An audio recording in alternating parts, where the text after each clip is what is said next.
Hello সবাইকে, সবাই কেমন আছো? আশা করি সবাই ভীষণ ভালো আছো। আমিও কিন্তু বেশ আছি। আজ অনেক দিন পর একটু নেল পলিশ পরেছি। এখন না নেল পলিশ আর পরাই হয় না, ডান হাতে তো আরও পরি না, কারণ অনেকটা দিন চলে এসছে। এখন কখন যে কি হয় বলা যায় না। আর ডক্টর তো ডান হাতে নেল পলিশ দেখলে একটু বকবেই, তাই না? আগে তো নখ বড় করতাম, তখন সেরকম একটা কিছু বলতো না, কারণ অনেকটা দিন বাকি ছিল। কিন্তু এখন এতটাই মুখের গোড়ায় চলে এসেছি যে বলা যাচ্ছে না কখন কি হয়। তো এখানে ওরা আম মাখা করছিল, আমি বসে বসে খাচ্ছিলাম। অনেকের না দাঁত টকে যায় আম খেলে, আমি যতই টক খাই আমার কোনো অসুবিধা হয় না।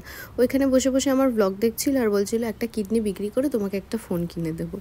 আমি না তারপর স্নান করতে চলে গেছিলাম, আর এখানে দুটো জামা বের করেছি, এই রেডটা আর পার্পেলটা। আচ্ছা, কোনটা বেশি সুন্দর বলো তো? আর কোনটা পরলে বিয়ে বাড়িতে ভালো লাগবে? ও, তোমাদের তো বলাই হয়নি, আজ আমার একটা বিয়ে বাড়ি আছে। আমি না ভীষণ কনফিউজ ছিলাম কি পরে যাব। তাই এখানে আমি প্রথমে এই লালটা পরেছিলাম, দেখছিলাম কেমন লাগছে, তারপর পার্পেলটা পরেও দেখলাম কোনটাতে যে আমাকে ভালো লাগছিল আমি বুঝতেই পারছিলাম না। তারপর ভাবলাম এমন একটা মেকআপ করি যেই মেকআপটা দুটো লুকের সাথেই যাবে, তারপর গিয়ে আমি ডিসাইড করব যে কোনটা পরে যাব। তো যাই হোক, মেকআপ করার পর জানো আমার হেভি বেস একদমই ভালো লাগে না, তাই মেকআপ সেট হওয়ার পরেও আমি সব কিছু ওয়াইপ আপ করে দিই। আমার যে কি বিরক্ত লাগছিল। আর আজকে আমার যদিও বা না যেতে ইচ্ছে করছিল না, কারণ প্রচণ্ড গরম ছিল। তারপর সব সময় আমার যেটা অ্যাজ ইউজুয়াল মেকআপ, মানে ওই সিসি ক্রিম, কাজল, লিপস্টিক আর ব্লাশ, সেটা পরেই এই জামাটা পরেছিলাম, কারণ এটা পেটের দিক থেকে একটু হালকা আছে, তো যেই কারণে আমার কষ্টটা কম হচ্ছিল আর গরমটাও কম লাগছিল। কালকে যদিও বা প্রচুর গরম ছিল, তুলনামূলক পার্পেলটার থেকে এইটাতে একটু গরম কম লাগছিল। তারপর আমরা বেরিয়ে পড়লাম বরের বাড়ির উদ্দেশ্যে, কিন্তু বরের বাড়ি পুরোপুরি যাইনি। যেই মোড়টা থেকে টার্ন নেবে সেখানে এসেই আমরা দুজন দাঁড়িয়েছিলাম। তার কারণ কি জানো? বউয়ের বাড়ি আমার বাড়ির একদম সামনে।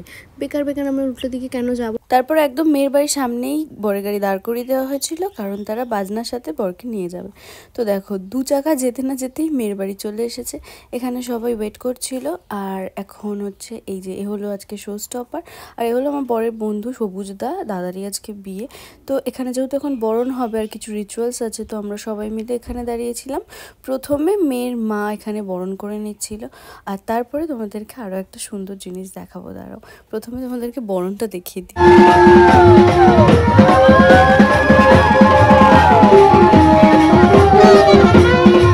তারপর চলে এলো মেয়ের ঠাম্মার পালা, আর এই বরণটা তো তোমরা আশা করি ভীষণ ভালো লাগবে দেখতে। দেখো, নাচ করতে করতে তার নাতি জামাইকে বরণ করছে। এখানে সব রিচুয়ালস কমপ্লিট হওয়ার পর বরকে তো কোলে করে নিয়ে যেতে হয়, সেটাই এখানে নিয়ে যাচ্ছিল। আর সবুজদাকে কোলে করে নিয়ে যেতে কারোর কোনো সমস্যাই হয় না, দুজন কেন একজনও নিয়ে যেতে পারবে, কারণ সবুজদা এতই পাতলা।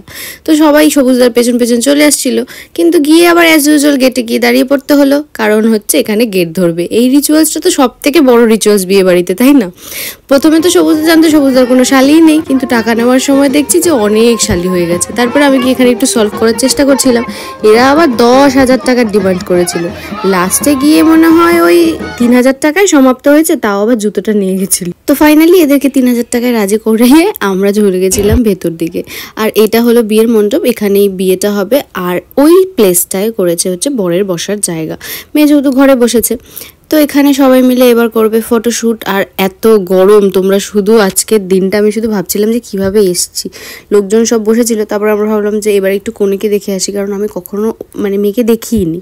তো এখানে দেখলাম বেশ সুন্দর করেই সেজেছে। তারপর আমরা চলে এসেছিলাম খেতে, কারণ অনেকটা লেট হয়ে গেছিলো, আমাদের তো আর বাড়ি ফিরতেও হবে। তো প্রথমেই দিয়েছিল ডিমের ডেভিল, তারপর দিয়েছিল নান। আমি সব কিছু খাইনি, আমি ডিমের ডেভিলটা খেয়ে ডাইরেক্ট একটু বিরিয়ানি খেয়েছিলাম আর একটাই চিকেন খেয়েছিলাম, কারণ আমার এখন মনে হয় যে রিচ না খাওয়াটাই বেটার। কিন্তু আবার বিয়েবাড়িতে না আসলেও মনটা খারাপ করছিল। তারপরে চাটনি, পাঁপড় এই দুটো খেয়ে নিয়েছিলাম। খেয়ে দিয়ে তারপরে আসলাম আবার সবুজদার সাথে দেখা করতে। আর এখানেও বলছিল যে দেখো এখানেও চেঞ্জ করতে এসছে, আর পাশের ঘরে রয়েছে মেয়ে। তো এখানে আমরা ভাবলাম যে খাওয়া দাওয়া হয়ে গেছে তাড়াতাড়ি, তাহলে একটু বিয়েটা দেখেই যাই। তো এখানে হচ্ছিল শুভ দৃষ্টি, এই পার্টটা না আমার ভীষণ ভালো লাগে।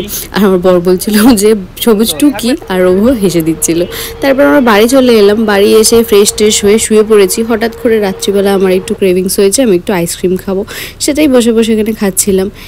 খাওয়া দাওয়া তো হয়ে গেছে, এইবার একটু ঘুমু ঘুমু করতে হবে, কি বলো? তা যাই হোক, আজকের ব্লগটা এইটুকুই। ভালো থেকো, সুস্থ থেকো।